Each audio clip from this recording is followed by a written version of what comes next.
শিলিগুড়ি আশেপাশে অথবা নর্থ বেঙ্গল যারা বসবাস করে তাদের কাছে একটি খুব সুপরিচিত জায়গা, যার নাম হচ্ছে বঙ্কুলুং। তো আজ আমি এই জায়গাটাতে যাচ্ছি। বর্তমান দিনে কি হয় যে মানুষ সাধারণত অফবিট প্লেসগুলোকে বেশি পছন্দ করে, কারণ মেন সিটি যেগুলো পাহাড়ের যে মেন সিটি সেগুলোতে কি হয়, এত পরিমাণে ভিড় থাকে যে অবসর সময় কাটানোর জন্য অতটা প্রেফারেবল মনে হয় না। তার জন্য অফবিট প্লেসগুলোকে কি শান্তিভাবে একটা সময় কাটানো যায়। এমনি যেগুলো হচ্ছে মেন সিটি আছে সেগুলোতে সময় কাটানো যায়, সেগুলোতে অনেক ভিজিটিং প্লেস থাকে, কিন্তু সুন্দর একটা সময় কাটানোর জন্য অফবিট প্লেসগুলো হচ্ছে বেস্ট, যেটা আমার খুবই সুন্দর লাগে। By the way, myself Satyajit. আর এটা হচ্ছে আমার একটা ট্রাভেলিং চ্যানেল, যেটাতে আমি ট্রাভেলিং রিলেটেড ভিডিওগুলো পোস্ট করি। এবং আমার যে প্রাইমারি উদ্দেশ্য সেটা হচ্ছে দার্জিলিং জেলা, দার্জিলিং, সিকিম, এইসব জায়গাগুলোর যে অফবিট প্লেসগুলো অথবা যেগুলো ট্যুরিস্ট প্লেস সেগুলো তোমাদের সামনে তুলে ধরা। তো আজ যে জায়গাটি যাচ্ছি সেটার নাম হচ্ছে বঙ্কুলুং। আর বঙ্কুলুং শিলিগুড়ি থেকে বেশি দূরত্ব না, অলমোস্ট 40 to 50 কিলোমিটার ডিস্টেন্সের মধ্যেই বঙ্কুলুং জায়গাটি পড়ে। বঙ্কুলুংয়ে যাওয়ার সবচেয়ে বড় সমস্যা হলো এখানে বঙ্কুলুং যাওয়ার জন্য ডাইরেক্ট কোনো গাড়ি আপনারা পাবেন না, এবং আপনারা যদি যেতে চান তাহলে হয়তো আপনাদের কোনো কার রেন্ট করতে হবে, না হয় কারো থ্রু থেকে যেতে হবে। তো এমনিতেই গাড়ি অ্যাভেলেবল পাওয়া যায়, কিন্তু হচ্ছে সেগুলো যা আপনারা যদি প্রথমবার আসেন, কেউ যদি প্রথমবার আসে তাহলে খুবই প্রবলেম হবে, কারণ অনেকগুলো প্লেসে গাড়ি চেঞ্জ করতে হবে। তো সেই জন্য আমার মনে হয় না যে আপনারা গাড়ি চেঞ্জ করুন। তো যদি আসেন একসঙ্গে অনেক কয়জন আসবেন তাহলে হচ্ছে গাড়ি রেন্ট করে আসতে পারবেন এখানে। তো বেসিক্যালি আমার বাড়ি যেহেতু আমরা শিলিগুড়িতে, সেহেতু আমাকে রেন্ট করতে হয় না। আমার পার্সোনাল যে বাইক আছে, যেটা নিয়ে আমি সাধারণত ট্যুর করি, সেই বাইকটা নিয়ে আমি চলে যাই। তো এখানে যেতে হলে প্রথমে আপনাদের শিলিগুড়ি থেকে রওনা দিতে হলে শিলিগুড়ি থেকে প্রথমে যেতে হবে পানিঘাটা। পানিঘাটাও একটা খুব সুন্দর জায়গা। পানিঘাটা দুধিয়া খুবই ফেমাস। এখানে আপনারা পানিঘাটা দুধিয়ার পাশে যে নদী আছে সেখানে এনজয় করতে পারবেন, কারণ এই জায়গাটা এমন যে সেখানে আপনারা সবসময় এখানে পিকনিক, মানে এই জায়গাটাতে সবসময় একটা পিকনিক চলতে থাকে। আপনারা যেদিনই যাবেন সেদিনই কাউকে না কাউকে পাবেন এখানে পিকনিক করতে। আর এখানে হচ্ছে কোনো ওয়াইন, আপনারা যদি ওয়াইন ড্রিঙ্ক করেন সেখানে কোনো রেস্ট্রিকশন নেই, আপনারা ফ্রিলি এখানে ড্রিঙ্ক করতে পারবেন এই জায়গাটিতে। তো সেই জন্য এখানে বছরে সারাদিনই বলা চলে প্রত্যেকটা মাস, প্রত্যেকটা দিন এখানে আপনারা কাউকে না কাউকে পাবেন।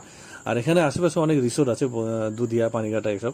তো আজকে আমি দুধিয়া পানিঘাটা অ্যাকচুয়ালি যাচ্ছি না। এখন যে এই জায়গাটি দুধিয়াতে কিছুটা উপরে গেলেই দেখা যায়, এখান থেকে পুরো শিলিগুড়ি বাগডোগরা শহরটাকে সুন্দরভাবে দেখা যায়। এবং ইভেন রাত্রে এই সময়টা, রাত্রে এই জায়গাটি খুবই সুন্দর লাগে। আর এখান থেকে আমি শুরু করলাম বঙ্কুলুংয়ের জন্য। এখান থেকে বঙ্কুলুং মাত্র 13 কিলোমিটার। তো এই যে রাস্তাটি আছে এটি খুবই সুন্দর একটি রাস্তা। যখন এই রাস্তা দিয়ে যাবেন খুবই ভালো লাগবে। অ্যাকচুয়ালি 2-3 বছর আগে এই রাস্তার অবস্থা খুবই খারাপ ছিল, এই জন্য এখানে সাধারণত বেশি মানুষ যেত না। কিন্তু এখন যারা প্রেজেন্টলি বর্তমানে যারা ইচ্ছুক যেতে, এই রাস্তা দিয়ে আপনারা যেতে পারেন। খুবই সুন্দর রাস্তার অবস্থা। অ্যাকচুয়ালি 2-3 বছর আগে এখানে ল্যান্ডস্লাইড হয়েছিল, খুব বড় একটা ল্যান্ডস্লাইড হয়েছিল। সে কারণে পুরো রাস্তা ব্লক হয়ে গেছিলো, এবং রাস্তা ব্লক হওয়ার কারণে এখানে যে ট্যুরিস্ট অ্যাট্রাকশন যেটা আছে সেটা ধীরে ধীরে কমে যাচ্ছিল।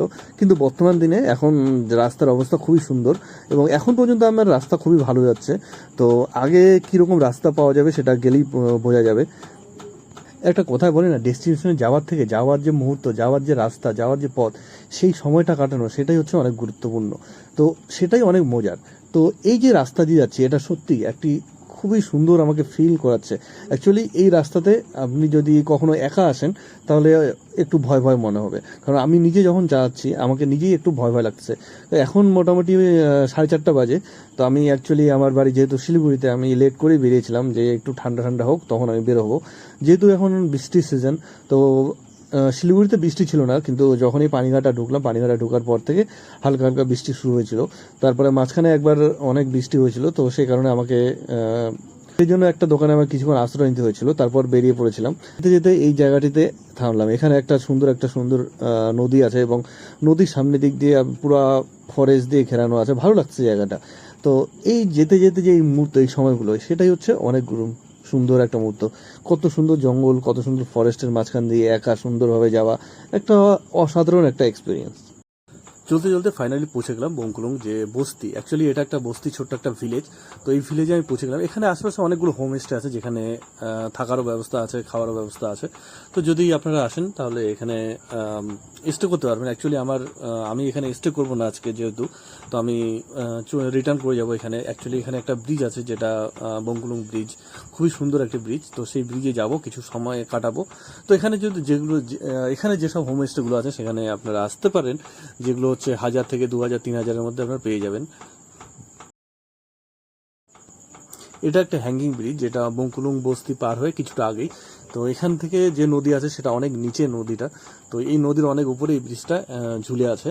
তো এটা একটা অ্যাট্রাকশন এই জায়গাটার। কিন্তু এখান থেকে আরেকটু আগে গিয়েই আরেকটি ব্রিজ আছে, যেটা দুটো পাহাড়কে যুক্ত করেছে। এবং ওই ব্রিজটা যাওয়ার জন্য রাস্তা কিছুটা খারাপ মনে হচ্ছে এখন। আর এই রাস্তাটা কিছু মোটামুটি ধরুন 1-2 কিলোমিটার মতো রাস্তাটা খারাপ আছে, কিন্তু যে বঙ্কুলুং বস্তি পর্যন্ত যে রাস্তার অবস্থা সেটি খুবই সুন্দর, এবং আপনারা খুব সুন্দরভাবে ইজিলি আসতে পারেন ওই রাস্তা। কিন্তু এখানে একটু খারাপ রাস্তা, এই জায়গাটাতে আসে আমার একটু কনফিউশন হচ্ছে যে সঠিক রাস্তা যাচ্ছে কিনা। কিন্তু অ্যাকচুয়ালি সামনে একটা পুলিশের ভ্যান ছিল, যেখানে ওকে পুলিশের যে স্টাফ ছিল তাকে জিজ্ঞাসা করছিলাম, তো ও বলছিল হ্যাঁ এটাই রাস্তা। তো এই রাস্তা দিয়ে যাচ্ছি, কিন্তু রাস্তার অবস্থা খুবই খারাপ।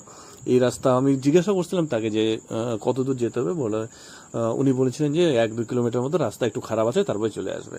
তো ফাইনালি এই ব্রিজটারই কথা বলছিলাম, যেটা খুবই সুন্দর। দেখুন এই সামনের পাহাড় আর পিছনের দুটো পাহাড়কে এই ব্রিজটা যুক্ত করেছে, এবং নিচে একটি পিকনিক স্পটও আছে, যার নাম আছে বঙ্কুলুং পিকনিক স্পট।